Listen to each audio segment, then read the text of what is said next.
ఇక్కడ వచ్చేసి అయితే టమాటా మసాలా కర్రీ చేశానండి. విజ్జిగా అయిపోయేది. చాలా టేస్టీగా ఉంటుంది. చపాతీలు ఎంబడైనా మన బగారా రైస్ ఎంబడైనా చాలా బాగుంటుందండి. వేడివేడి అన్నం వెంబడి. దీని ప్రాసెస్ ఎలా చేశానో చూపిస్తానండి. మొత్తం అయితే ఫుల్ అయితే చూడండి. ఇది ఎలా చేశానో చూసా. హాయ్ అండి.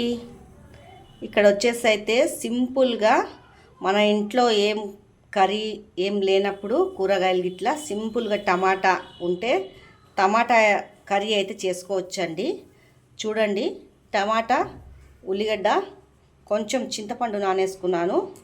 ఇది కొబ్బరి, నువ్వులు, పల్లీలండి పేస్ట్ అయితే పట్టుకున్నాను. సింపుల్గా చేసుకోవచ్చండి. ఇంట్లో కూరగాయలు ఏం లేకున్నా ఒక 10 నిమిషాల్లో అయిపోయే కర్రీ అండి. ఇది ఎలా చేస్తానో చూపిస్తానండి, చూసేయండి.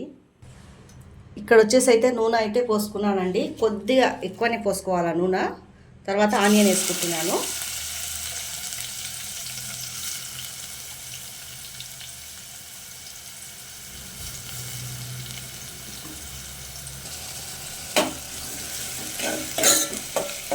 చాలా టేస్టీగా అవుతుందండి కర్రీ. బ్యాచిలర్ అయినా సింపుల్గా చేసుకోవచ్చు. ఫుల్ చూడండి ఇది ఎలా చేశానో. సగం చూసి సగం అయితే ఇడవద్దండి. ఫుల్ చూడండి కర్రీ ఎలా చేశానో. మీరు కూడా ఒకసారి ట్రై చేసి చూడండి, చాలా టేస్టీగా అవుతుంది.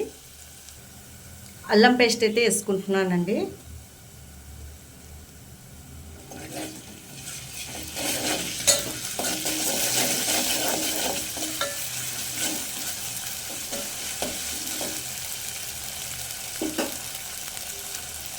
ఇది దాల్చిన్ని ఆకు రెండు వేసుకోవాలి. స్మెల్ అయితే బాగా వస్తుంది.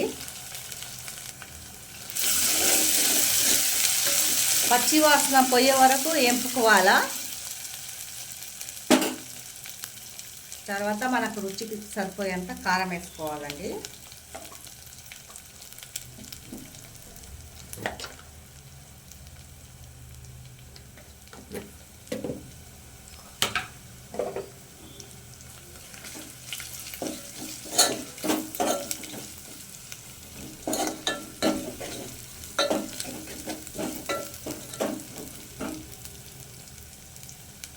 తర్వాత ఈ నూరు పెట్టుకున్నది వేసుకోవాలండి.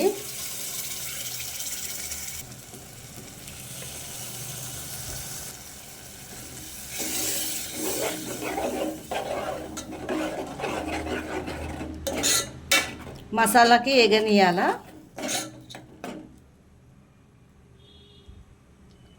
మనకు రుచికి సరిపోయేంత సాల్ట్ వేసుకోవాలండి. పచ్చివాసన పోయే వరకు ఈ మసాలాని జర ఎంపుకోవాలా. ఇది కొబ్బరి పొడి ఇవంతా అయితే వేయించిందే అండి, కానీ కొద్దిగా వాసన పోయే వరకు అయితే ఎంపుకోవాలా. కొద్దిగా చింతపండు పులుసు అయితే పోసేసుకుంటున్నాను. ఎక్కువ పోయొద్దండి, పులుపు అయిపోతుంది.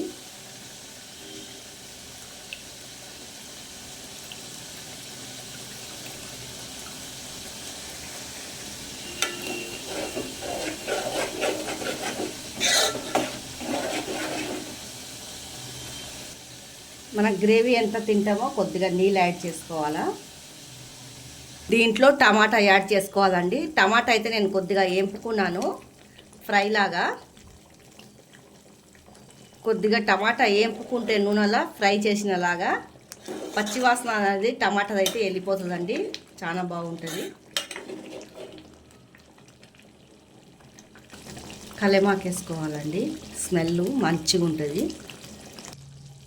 టమాటా కూడా మెత్తగా ఉడికిపోతుందండి. నూనెలో అయితే నేను కొంచెం ఉడికించుకున్నాను. కొంచెం గరం మసాలా, పట్ట, లవంగ, ఇలాచిది వేసేస్తున్నానండి. వేడి వేడి అన్నం వెంబడి కర్రీ చాలా టేస్టీగా ఉంటుంది. సింపుల్గా చేసుకోవచ్చు.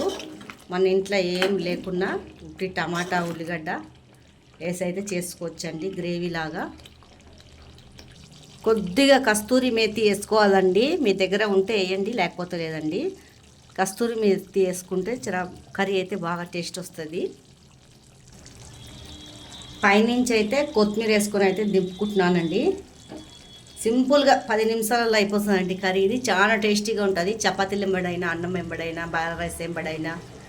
మీకు ఈ వీడియో నచ్చినట్లయితే లైక్, సబ్స్క్రైబ్ చేయండి, కామెంట్ చేయండి.